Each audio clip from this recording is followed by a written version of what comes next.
La voix du disciple Tidiane wala nga ni kaddu taalibe Cheikh bi.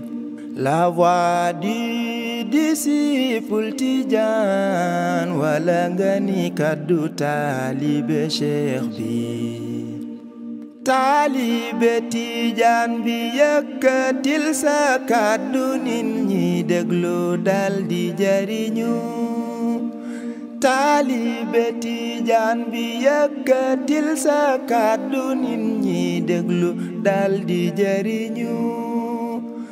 Ay kaddu dëgg yu nu teg ci ay jàngale xam-xam yu wér. Assalamu alaikum wa rahmatullahi ta'ala wa barakatuh. Chers téléspectateurs yu ñuy suivre ci MCTV, votre chaîne de confiance, la chaîne qui vous décortique les réalités de la tariqa Tidjaniya. Amaat nañu mbégte bu xëy rek janoowaat ak yéen tey ci seen émission bi di la voix du disciple Tidjane, maanaam kaddu taalibe Tidjane bi nga xam ne ni dañ siy waxtaan rek lépp rek loo xam ne ni mu ngi soxal la tariqa Tidjaniya. Tey nag ñu war a wéyal épisode 7 bi nga xam ne ni dañ koy jagleel lii di zikr nekk loo xam ne ni lu am solo la surtout ci tariqa Tidjaniya bi ñu nekk di waxtaane. Pour itamit waxtaane zikr boobu noonu leeralal buntu yaak lépp rek lu làkku ci biir faram fàcce ko dañu ciy janook sunu ñaari invité yi tedd yi di monsieur Ismaïla Seck ak monsieur Mouhamed Niang. ñu leen di dalal ak jàmm ci plateau MCTV di leen nuyu ci baatu asalaamu aleykum wa rahmatullahi taala wa barakatuhu. monsieur Seck ñu ngi lay nuyu di la ziar. waaleykum salaam yaa Seyda Rama ñu ngi lay delloo nuyoo di nuyu di la ziar bu baax yow tamit di nuyu tamit sa équipe technique bi équipe technique bu Medina Cheikh TV ñi nga xamante ne ñoom ñoo œuvré ba lii yëpp mën a nekk bu defee di leen ndokkale bu baax ci weer wi ñu jógee di shahru Ramadan Mubarak di ci ndokkale ñëpp liñ ci jaam mu néew mu bari yàlla ñu ko yàlla boole nangul. di nuyu tamit sama confrère bi di Seydi Mouhamed Niang. je me nomme Ismaïla Seck en qualité d'agent immobilier di ci Al Mahdi Immo di wax tamit ne ñu ngi yëngu tamit ci wàllu e-commerce ñu koy wax ñu communément appelé le marketing de réseau. voilà loolu su fekkee suñu wàllu yëngu-yëngu ci loolu la ñu ëpp di yëngutu incha allah rabbi di kontaan trop ci li ngeen ñu dalal ci émission bi di leen nuyu di leen ziar bu baax salaamaaleykum. waaleykum salaam soxna Rama ñu ngi lay nuyu di la ziar di nuyu téléspectateur bi ak suñu naataango bu tedd bi Seydi Ismaïl. ñun moom ñi ngi tudd Seydi Mouhamed Niang ñi ngi en formation BT sur la maintenance industrielle en même temps candidat libre au baccalauréat 2022 en série S5 macha allah. sunu invité yi ñu ngi am mbégte sikk ak yéen tey plateau bi di leen remercier itam bu baax ci accepté bi ngeen accepté invitation bi. et donc comme niñ ko waxee léegi rek tey dañoo ñëw pour waxtaane lan li nga xam ne ni mooy wàllum zikr ndaxte zikr dañu gis que ni dafa nekk lu am solo surtout itam ci tariqa Tidjaniya bi soxal émission bi. et donc ñu bëggoon leen rek déjà dugg ci question yi commencer avec monsieur Ismaïla ñu bëggoon leen laaj rek ban importance le zikr am ci lii di la tariqa Tidjaniya. waaw yaa Seyda Rama laaj nga lu am solo nag tabarakallah zikr ci biir tariqa Tidjane wala importance zikr ci biir tariqa Tidjane dañuy remonter d'abord ci importance zikr ci biir diine ndax buñ nee tariqa Tidjane dañ naan diine ndax li ñuy wax naan Mawlaaya Cheikh ni mu doon Yonent bi sallallahu alayhi wasallam di xatmiyaam dañuy faral olof day faral di wax ne ku doon rek doon naale ni ngay tegee charte tariqa bi charte islam maanaam sharia mu méngoo ak charte tariqa bi noonu nga tamee tey jii ma jox la benn exemple rek foo tourné ne hayya ala salaat hayya ala falaat hayya ala falaax taxaw kabar julli sëlmal di nga lal ci wet gi ñu ne naasiril haqq bil haqq talhatil haqq bil haqq ilaa yawmina haza. kon buñ ne importance zikr ci biir tariqa Tidjane dañ naan importance zikr d'abord ci biir diine ndax buñ delloo ci alquranul karim ba'da auzu billahi minash shaytanir rajim yàlla mi ngi naan allazina amanu tatma'innul qulubuhum bi zikrillah tatma'innul qulubuhum bi zikrillah. kon yàlla bu ne innal lazina rek xamal ne foofu noonu digal la wala tere la kon su boobaa kon dañuy wax ne kon tariqa tijaan dañuy wax ne zikr kon yàlla digle na ko ba pare mais li ñuy faral di wax interprétation alquranul karim mooy posé jamono ju nekk am ñoo xamante ne ñu ngi ko doon jéem a firi shahada maanaam naan zikr yi ngay def boo ne allahu akbar yaa ngi zikr boo ne subhaana rabbiyal azim yaa ngi zikr boo ne subhaana rabbiyal ala yaa ngi zikr te xóotaluñu ci biir ba xool ne yàlla mi ngi naan foofu ne waskurullaha kasiran zikr yi na bari léegi nag loolu da ngay am benn tolluwaay pour am ci interprétation bi nga xamante ne moom moo la ciy mën a jëriñ su ko defee nag yàlla suturaal ñu lii yàlla di digle jaarale ko par l'intermédiaire de Seydi Ahmed sallallahu alayhi wa sallam Seydi Ahmed sallallahu alayhi wa sallam xam ne Seexu Tijaan yi moom mooy ni ñu koy waxee ni ñu koy wane directeur exécutif wala président exécutif wala directeur exécutif lépp loo xamante ne mi ngi ballee ca xadara ba mu jël ko teg ko ci loxo Mawlaay Cheikh moo tax moom moo ñu ko mën a firil mu indil ñu nag zikr en particulier zikr Saadu Faatiha ak yi ci aju yëpp joxuñu ko su ko defee nag zikr boo ne importance zikr ci biir tariqa Tijaan dama naan la importance zikr ak tariqa Tijaan c'est des corollaires maanaam lu lii amul bii mënul am. maanaam daal kenn mënu leen a xàjjale. mënoo leen xàjjale c'est des corollaires maanaam bu tariqa bu zikr amul foofu mënoo fa tudd tariqa déjà waaw bu zikr amul mënoo tudd tariqa sax déjà parce que bi yàlla ne nit ñi par exemple bokk ngeen ci daayratul iman tudd ngeen baatu seede yi julli ngeen woor ngeen jox ngeen azaka def ngeen lépp mooy loolu moo lay reconnaître loo mooy tax yow nga am reconnaissance ci biir daayratul iman nga nekk jullit nga mën a wooye sa bopp yow jullit mais dafa am li nga xamante ne yonent bi sallallahu alayhi wasallam moo ñu ko firilaat ba mu ne wala yazaalu yataqarrabu abdun alayya bin nawaafili mu ne bi ngeen xasee ba bokk ci biir daayratul iman yéen ñëpp ay jullit ngeen léegi nag njëkkante leen dem ci yàlla loolu nag ni ngeen koy defee mooy ngeen ni bëri lu ngeen di nawaafil yooyu nag moo waral zikr ndax zikr yi ñuy def ci biir tarixa bi yëpp ay nawaafil la ku la ëpp nag nawaafil moo la ëpp zikr kon moo la gën a jege yow sa borom waaw te loolu xadis boobu yonent sallallahu alayhi wasallam moom moo ñu ko firil foofu loolu nag booy xool sax la Mawlaay Cheikh récupéré moom la ko jox xaqiqa boobu noonu moo tax mu tegal ko zikr loo xamante ne saa yi boo jullee sëlmal yaa ngi ci saa yi boo jullee sëlmal yaa ngi ci alawi yan du dañ kon foofu buñ fa toogee dañ ñaan kon zikr munul dem tariqa Tijaan munoo ko tudd kon sans zikr parce que li nga fay def yëpp ay nawaafil la mais nag ay nawaafil yoo xamante ne dañ ko organiser parce que yàlla dafa bëgg organisation mooy waral mu sant la nga dem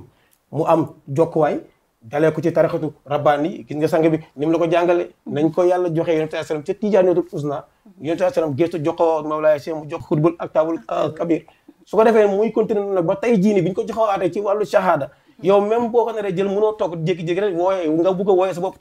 Tijaan foog nga dem ci muqaddam bu ko mat nga dem mu jox la ñu jokkale la waaw su ko defee organisation boobu nag mooy waral nag mu zikr nag nga ñu la sant la ko nag nga def ko alawi yen dootu la teggeeku mooy waral nag léegi zikr mënatoo ko tuddee fàttaliku sa borom parce que looy fàttaliku day fekk nga jóge fa nga fàtte ko fooy dellu day fekk nga jóge fa mais da nga fay des di ko yëg maanaam su ko defee da nga fay des di ko yëg zikr boobu noonu doo ci nekkatul léegi loo xamante ne da nga koy fàttalikoo sa borom mais da nga koy yëgee sa borom ci sa wàllu ruux ci sa wàllu jëmm mais ci sa wàllu xol ci sa wàllu acte quotidien aussi waaw yëg-yëg boobu nag moom mooy waral du taqalikooti ak yow moo tax nga shaa'ir ba Cheikh Alaaji Abdou Aziz Dabakh bi mu ñuy indil ci zikr mi ngi ñu naan ayu xulubukum fi zikrillahi mais mu ne la fii kulli waxtin ayaa ibadallahi fii kulli waxtin la wax maanaam zikr boobu noonu du la teggee kooti yow du la teggee toog macha allah déjà yaa ngi wax li nga xam ne ni quand même gis nañ que ni par rapport ak li nga expliqué muy importance bu rëy bi nga xam ne ni zikr am na ko si lii di tarixa tijaaniya bi comme ni ngeen ko waxee tarixa bi mënul dem sans zikr yéen a ngi siy tudd itam organisation bu am solo boo xam ne ni quand même itam il faut que ñu def ko si suñu ñëwee si organisation boobu noonu ngeen di wax monsieur Ismaïla si wàllum organisation boobu gis nañ que ni nit ki nga xam ne ni dafa ñëw jël wird donc il faut que mu am si li nga xam ne ni mooy ndigal te itamit ndigal boobu pour mu am ka il faut mu am ay conditions yi nga xam ne ni maanaam da ko war a respecter donc da ko war a respecter pour mu am si autorisation maanaam donc il faut am condition yoo xam ne nit ki da ko war a respecter toujours rek pour dugg ci organisation bi ngay tudd léegi ñu bëggoon leen laaj monsieur Niang organisation boobu noonu est-ce que mën ngeen ñu wax yan condition mooy tënk nit yi pour quand même mu mën a am ndigal pour mën a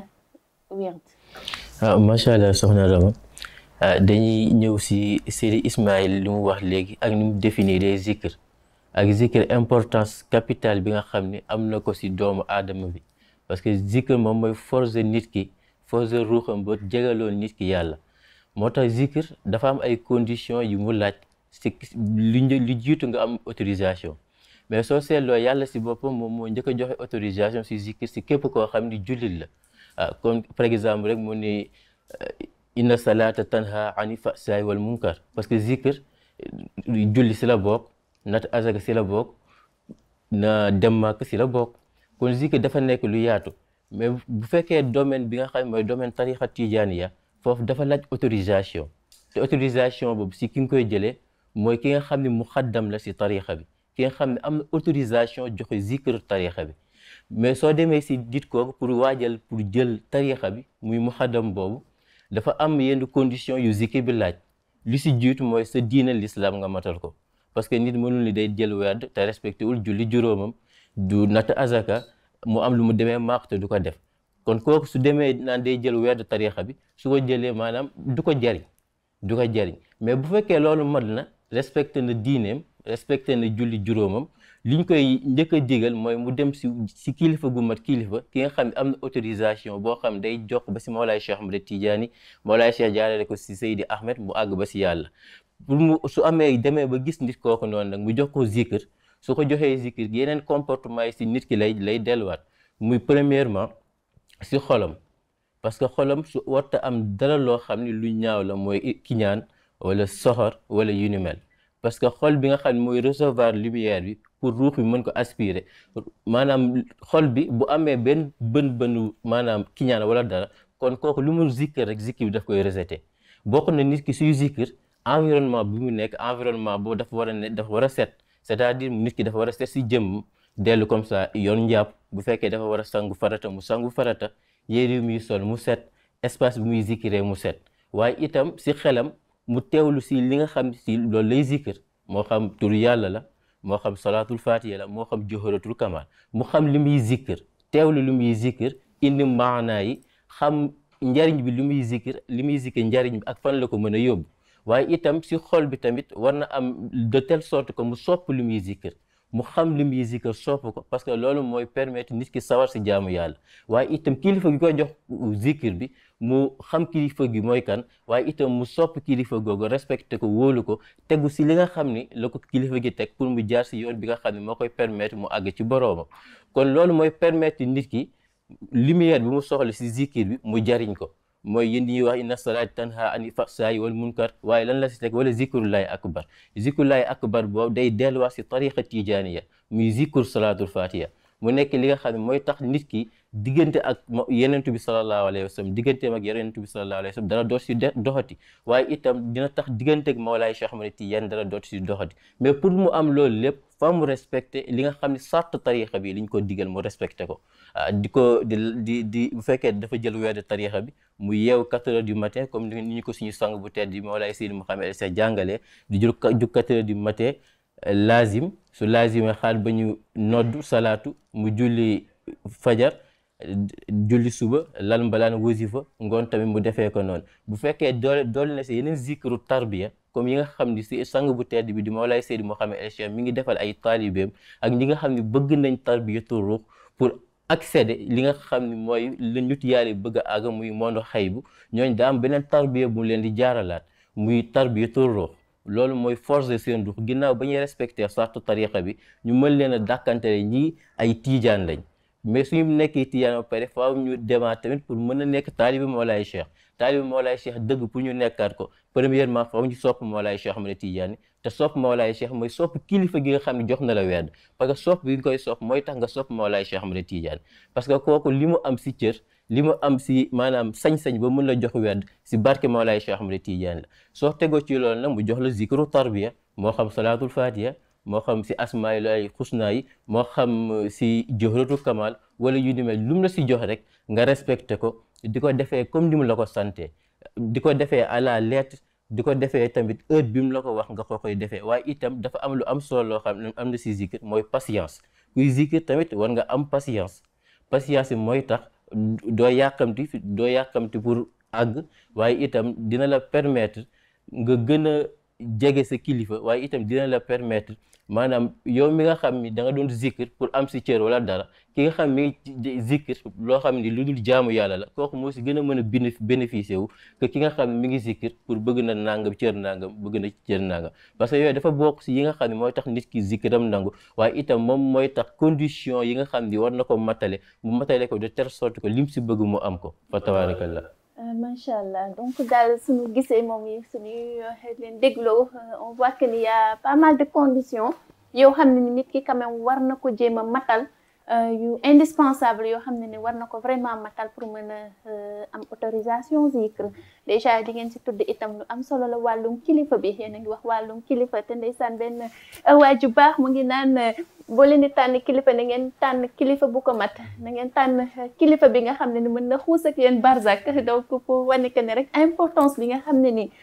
kilifa boobu mën na ko am na ko si nit ki maanaam muy quand même lu am solo muy lu am solo toujours si zikr boobu suñu ñëwee toujours si zikr boobu wax ngeen condition yi yaatal ngeen ko te itamit gis nañ ni képp rek kuy zikr li ngay ñaan mooy nangul la zikr bi nga nekk di def donc ñu bëggoon leen laaj monsieur Ismaïla ban doxalin la nit war a am pour mën a quand même am chance ñu nangul ko zikr yi nga xam ne ni wax dëgg xam ne ni mu ngi nekk di koy def maanaam. aussi nan la nit mën a xàmmee que ni man de par exemple lii ma nekk di werd lii ma nekk di zikr nangul nan ma ko est-ce que am na ay melokaan wala ay yoo xam ne ni war na ko si mën a xamee monsieur Ismaïla soo leen ñu si mënee leeralal tabarakallah Seyda Rama wax nga dëgg yaakaar naa sunu soppe bi sax si lu ma wax mënoon na ko dugal ci conditions yi en fait waaw mënoon na ko dugal ci conditions yi mais xam naa pour ñu bàyyi ñu sa privilège xam naa moo tax mu arrêté ko foofu mais sooy xool zikr pour doxalin bi nga war a am mooy doxalin bi yaakaar naa charte tarixa bi yow daf la ko établir la ba pare parce que xamal nañ ne tarixa bi nekk na institution bi nga xamante ne nekk na xaal bi nga xamante ne kenn mënul sut institution boobu parce que yaakaar naa bu nekkee te ne dafa nekk benn xaal bi nga xamante ne Mawlaay Cheikh moo fay muqaddam bu njëkk incarné lépp kon yow mënatoo fa woote wilaya wala nubuwa ba ëpp ko daraja moom ni mu ko waxee léegi yooyu yëpp bu ñu delluwaatee ci jàngale suñu sang bu tedd Mawlaay Seydi El Cheikh al Imam Mahdil Muntazar alayhi salaam da ngay gis ni mu jëlee importance su maanaam wasifa malaanu xadratul juma et cetera nga xool Mawlaay Cheikh gëdd gi mu ko joxoon yow tey da ngay xool koo xamante ne tey bi bu xasee bu tudd turu muqaddam rek muqaddam sax doo ko tudd mais da ngay gis mu soofantal malaan bi ba te loolu kañ la ñuy nangul maanaam sa doxalin mooy yow nga respecté naan Mawlaay Cheikh respecté woon wasifa yow nga wasifaa ko noonu na mu fonke woon malaan nga fonkee ko noonu na mu fonkee woon ñooñu tarixa bi nga fonkee leen noonu na mu fonkee jullit ñëpp nga fonkee leen noonu rawatina nag say mbokku taalibe fonk sa kurus fonk say wasifa fonk d'abord chariatul islamiyya da nga koy fonk parce que bu la nee par exemple tey jii nii yow mënuloo bokk ci tarixam tey doo jóg fajar mënul nekk waaw ngay gis koo xamante ne dara la ci tarixa bi laa bokk da nga koy gis 7 heures moo gën a teel ci jóg bu ñuy jóg waaw. mooy comme li muy wax sànq rek ndeysaan respecté d'abord yi nga xam ne ni diine bi tënk na la ko. diine bi tënk na la ko di nga julli di nga woor di nga joxe azak ci boo ko mënee da ngay respecté charia parce que Mawlaay Cheikh tarixam génnul benn yoon charia boo xoolee Tidiane Ibnu Baba ci Muniyatul Murid da ko fay wax mu ne dama ko sharxa di xool fiqu tarixa bi li Mawlaay Cheikh wax di ko atte benn par benn point par point ci tarixa bi amul lenn li nga xamante ne ci Mawlaay Cheikh charia mën na ko jàpp te tey yaay gis koo xamante ne day jàng alxuraan woo yaay nee na jàng xadis xaala xii la wax boo xoolal te di weddi Mawlaay Cheikh doo xam foo koy teg pour wan la ne kon Tidiane Ibnu Baba neen la man même bu ñëpp xëyoon bàyyi tarixa bi man maa ngi ci biir parce que dama ko natt point par point du charia du fiqh bi amul fu charia mën a jamee Mawlaay Cheikh kon yow mi taalibeem kon yow Mawlaay Cheikh tegal na la sa feuille de route feuille de route bi mooy nga am kilifa nag bu ko jar bu lay teg ci yoon bi parce que problème interprétation tamit dafay jouer sanga baa ngi wax keroog ci weeru koor bi la mu ngi koy expliquer naan ñi nga xamante ne dañuy bëgg ñu salaatu faatiha nga ne man salaat ala nabi boo yàqamte mën nga tali salaat ala nabi beneen nga jóg dem sa yoon mais mën la bi mais yow ti mën la bi nga xamee loolu loo doon jëli salaatu faatiha bul daan ndigal ci salaatu faatiha yamal ci salaat ala nabi boobu noonu mu ne la boo yàqamte te da ngay gis ay nit ñoo xamante dañ naan jàng nañ ñoom ñoo koy wax pour wan ne kon da ngay bëgg ñëw jéggi tarixe bi ba pare nga bëgg ci jariñuwaat waaw nga bëgg a jariñu ci salaatu faati mais boo yàqamtee mën nga tari beneen salaat ala nabi muy musiba boo xamante ni kenn xamul lan la su ko defee nag doxalin bi ngay doxalin mooy nga respecter d'abord nitu yàlla yi dans leur généralité ci yaadu turi da koy wax ci olofan ba soppal gëmal fonkal wegal mboolem wàllu yi lii yàllaa ko santaane mboolem wàllu yi naw naa leen ca buur bi yàlla nag waaye gannaaw ba nag jaayante nag Mawlaay Cheikh Tidiane waaw rawatina nag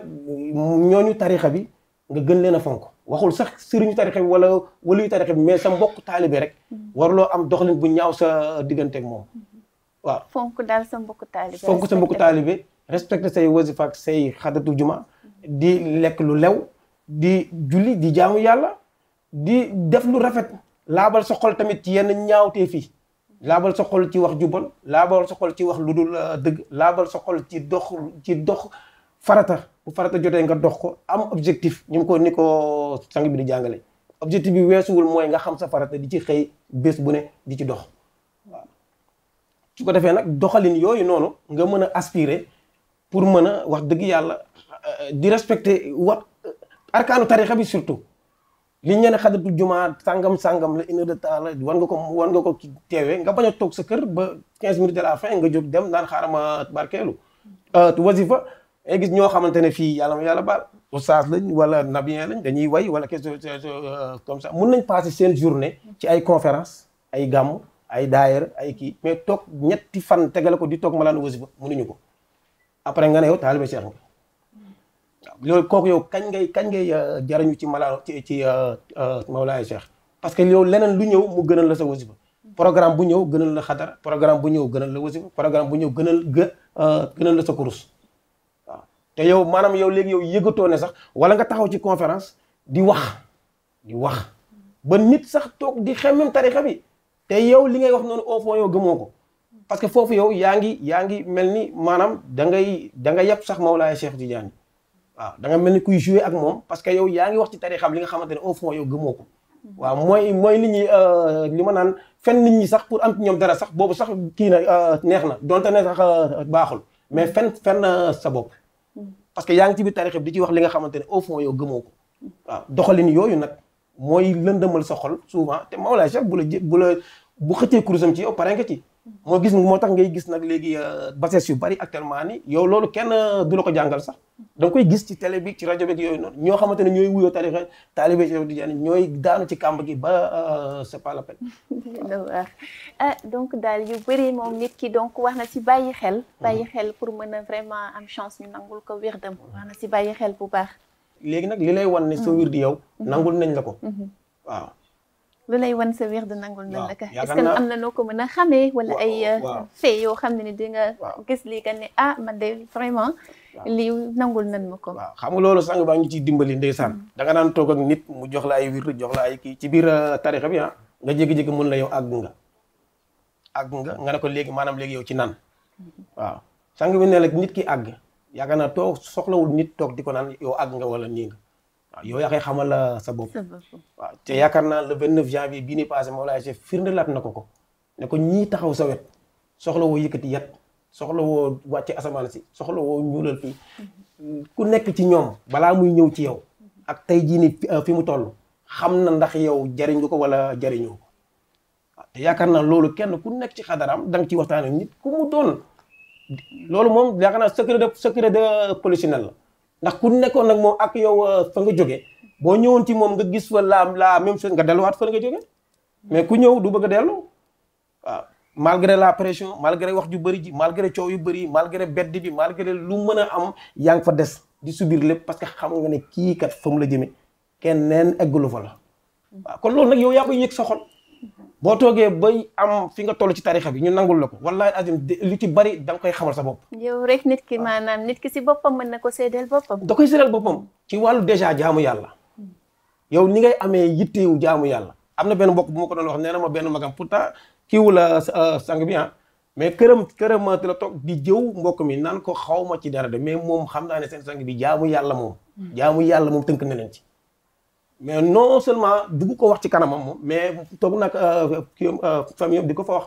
famille ñoom ñoo ko mujj wax ne ko diw de nee na moom tagg na seen sëriñ bi déjà loolu yow koy àndal nga yëg ne man sama jaamu yàlla kii na yokku na sama wàllu yàlla lu ci bari yokku na par exemple maa ngi doon dund ay milieu caaxaan banaa ko te tarixa bi loolu la li ñaan Mawla ay Cheikh ku yor kurusam da lay raxas ba nga set raxas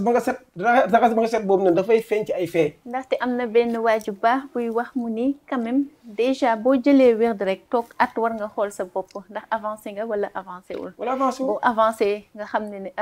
lii moom en fait la personne elle-même mën na juger quand même li nga xam ne ni mu ngi nekk di si dox waaw ndax mu ngi si am avancement parce que ce n'est pas pour rien Mawla Cheikh ne la ku dul jóg fajar ak kuy tux bu mu jël sama tarixa mais beneen ñaawteef beneen soofantal boo mën nekk ci àdduna bi Mawla Cheikh ne la ma defar la waaw ce qui veut dire que ne moom wóolu na boppam par rapport ak yow léegi nag yow yaa ci des yow ba xam yow pare nga yow waaw mais ku yor tarixam effectivement nga ànd ak kilifa bu ko mat mu lay tarbiya parce que da nga dem ba loo xamante ne sa ruux lañ koy enregistré te sa ruux bu ñu demee nag ba ñu enregistré ko lumière boobu noonu foog mu feeñ ci sa xol bu feeñee ci sa xol foog mu feeñ ci sa jëmm bu feeñ ci sa jëmm foog mu feeñ ci say acte quotidien kenn mënu ci dara parce que di nga dem ba loo xamante ne la du yow nawaafil yii ñuy def ci weeru koor gi rek yii ñu sang bi di kii nii sama kër bàjjen dem naa fa mais yàlla baal parfois day metti da ngay xam ne yow nekkatul yow li ngay def noonu nekkatul yow mais am na lu lay animé sa ruux li nga xamante ne moo tax yow mu lay permettre tarbiyaat yooyu noonu yëpp dara du la ci déranger te ñëpp loolu kuy ànd ak sang bu tedd mën na ko seede am na koy wax yi ngay faral di kii noonu moom xam nga daf lay xoolaat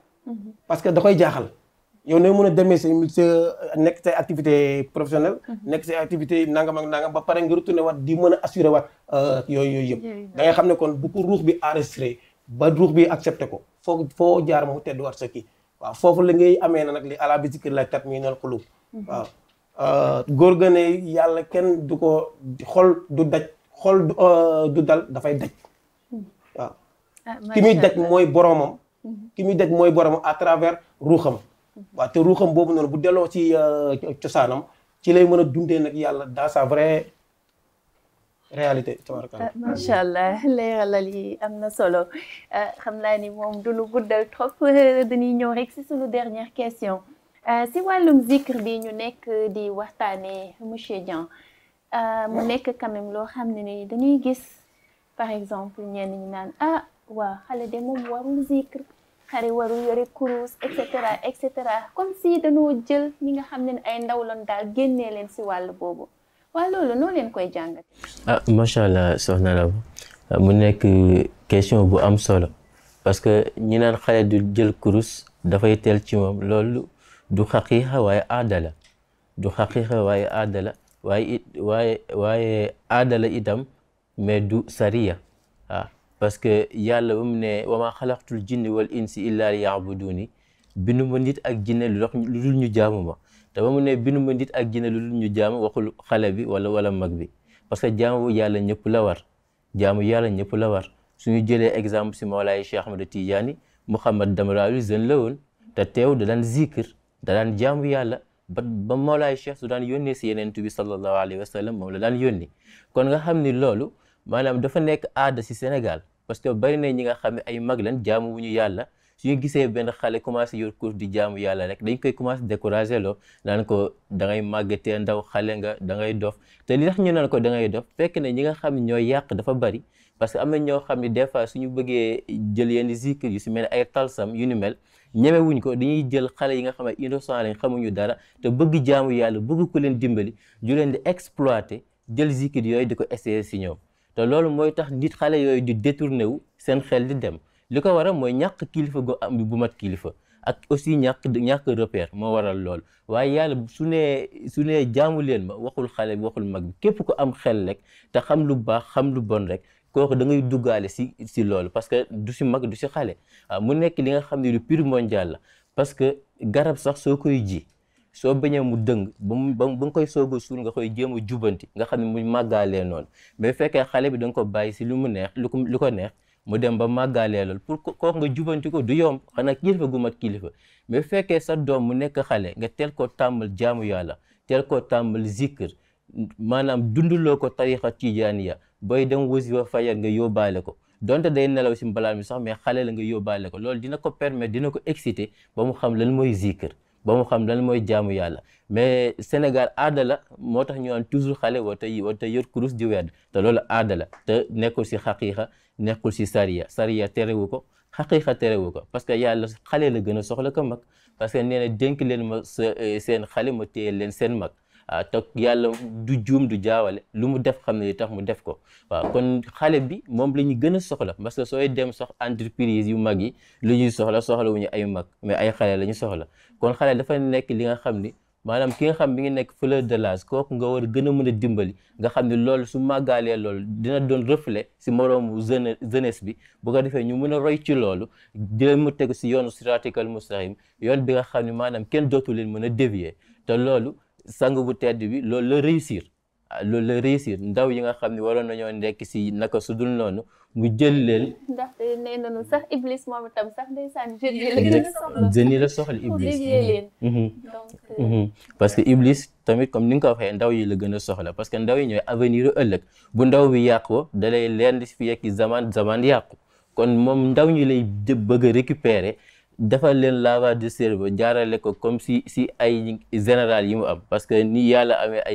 ay waliyu Iblis tamit noonu la amee ay général yoo xam ni ñoom ñooy taxaw di détourner ndaw ñi mais fekkee kilifa yu mat kilifa ku si mel ni suñu sang bu tedd bi nga xam ne moom moo ci mën ci côté boobu noonu fekkee ki xale bi nga xam ni waroon na nekk si baari wala nekk di bëlëw wala yu ni mel mu jël loolu lépp transformé ko xale bi nga xam ne mi ngi doon si baari nekkoon si baari di fecc boobu noonu dindiwu ko mais daf ko transformé si zikr ba nga xam ne suñu toogee si mbalaani wasifa rek xadarat juma dañuy jaayu nga xam ni ñii li ñuy zikr dañ koy yëg li ñuy zikr dañ koy xam xale boobu noonu nag ñam kurus neex ci moom mu mën see dund ay réalité am mu mën see jubag boroomam mu mën see dëddu àdduna topp boroomam xale boobu soo naan ko kurus dafa teel ci yow du la sax faale parce que moom xam na li muy yëg xam na fi mu nekkoon ak fi ko kilifa gi yóbbu te loolu bari na mag ñi ñoom ñooy faral di def loolu parce que ñoom ñu si bari ñi nga xam ne ñi ngi tere xale yi kurus mooy ñi nga xam ni seen ndaw dañ ko foowee seen ndaw dañ ko caaxaanee ñu gis ndaw bi nga xam ne maanaam mën nga ni si kër gi la nekk teel a nekk xale jël kurus di zikir ñu ni lan moo tax mu fii zikir dafa teel ci moom nangam loolu mooy tax sax ñu ne la dangaa sof waaw man maa ngi di bi ma tollee ni yow daaw ma def loolu wala genre yooyu parce que loolu lañ lay wax naan la sa ndaw moom soo si nekkee da nga koy dox waaye si naka ngay doxee sa ndaw parce que question boobu la ñu war a poser si naka nga war a doxee sa ndaw premièrement mooy xam sa religion xam sa diine xam ni ñuy jaamoo yàlla xam sariyatul muhammadiya xam ni ngay toppee sa diine parce que soo tegoo ci yoon boobu noonu rek topp sa diine moo lay dugal ba si biir tariqatul xaq soo duggee tariqatul xaq nag bu ko defee nga jël wedd tariqa bi yow xale bi moo lay cheikh garanti sa ruux ba képp ku la sox mu garanti la waaw kon àgg ci yàlla wala zikir du si xale du si mag waaye ku xam lu mu bëgg la xale bu teel a xam farataam la xale bu teel a xam yàlla la xam yenent bi sallallahu alayhi wa sallam xam Mawlaay Cheikh waaye xam xutbul axtaab kab di Seydi Mouhamed El Cheikh nga xam ne moo ñemeeloo xale yi kurus moo ñemeeloo xale yi jaamu yàlla te joxu leen lu dul salaatul fatih bu sell bu raxul dala joxu leen lu dul laa ilaha illallah istighfar ak jëhratu kamal te yàlla moo njëkk a digale inna allaha wa malaikatu yusalluna ala nabi kon nag yaa ayyuha allazina amanu sallu alayhi wa sallimu tasliman te moom si loolu la nekk parce que mission yenent bi sallallahu alayhi wa sallam la yore kon moom mooy transmettre message boobu noonu réveiller jeunesse bi xamal leen seen réalité newatul si baare newatul si carte xaalis ko newul foofu mais mi ngi si jumaa yi si zikr ak liggéey jariñu bañ a nekk si ay détails bañ a topp ki nga xam ne maanaam daf lay retourner di la yóbbu si yoonu lëndëm fa tabarakallah. macha allah yaa ngi fi souligner itam benn point bu essentiel itam maanaam transformer les défauts en qualité loolu itam vraiment lu am solo la.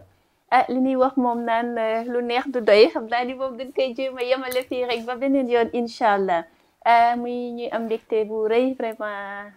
partager ak yéen waxtaanee li nga xam ne ni tey moom mooy jëm si wàllum zikr di leen sant di leen gërëm vraiment si yi nga xam ne ni yëpp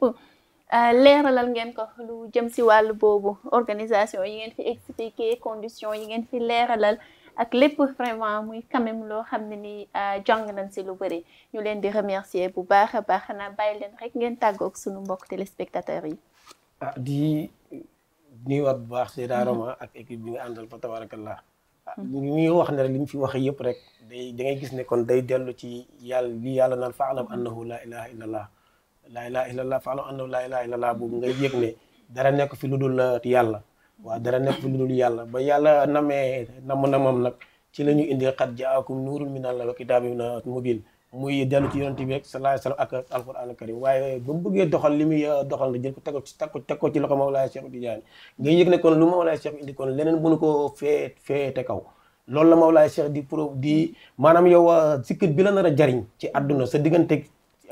yonent bi sallallahu alayhi wa sallam sa digganteeg yàlla suñu borom subhanahu wa taala boo ko jaaru ci Mawlaay Cheikh pour nga àgg fa dina metti du yomb ci yow parce que jaarale woo ko ci yoon